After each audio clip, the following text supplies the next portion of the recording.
Lucie Papin, donc je suis bénévole pour Bretagne Vivante SEPNB qui s'occupe de suivre la population de sternes sur l'île aux moutons. Donc sur cette île vous avez deux espèces de sternes, vous avez la sterne Kojek qui a un bec noir avec le bout jaune et des petites plumes noires hérissées à l'arrière de la calotte. Et vous avez aussi la sterne Pierre Garin, donc là très facile à reconnaître avec son bec rouge et ses pattes rouges. Donc ce sont vraiment les deux seules espèces qui nichent sur l'île aux moutons.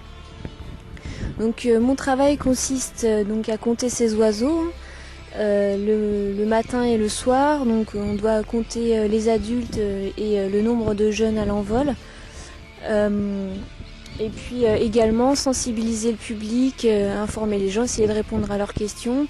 Et puis aussi principalement éviter toutes perturbations au niveau de la colonie.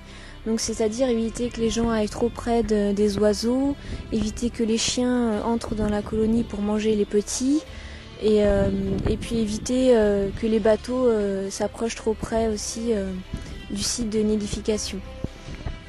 Donc je dois également noter toute perturbation, comme par exemple des avions qui passent trop près de la colonie.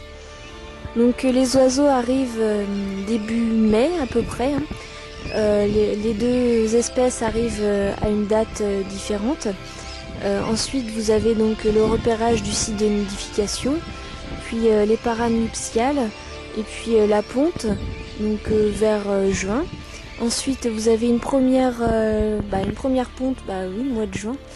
Et si cette ponte a échoué, vous avez ce qu'on appelle une ponte de renouvellement, c'est-à-dire qu'il y a une deuxième ponte, donc début juillet, et ensuite qui donne des petits qui s'envolent vers fin juillet, début août. Et puis ensuite vous avez les oiseaux qui s'apprêtent à partir, comme c'est le cas aujourd'hui. Donc ils partent début août, donc au 15 août les oiseaux sont partis pour la grande majorité. Les bénévoles sont logés dans l'abri de survie, ce qu'on appelle l'abri de survie,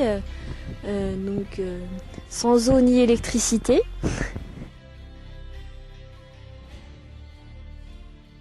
Donc, le déroulement d'une journée, donc je me lève à 8h.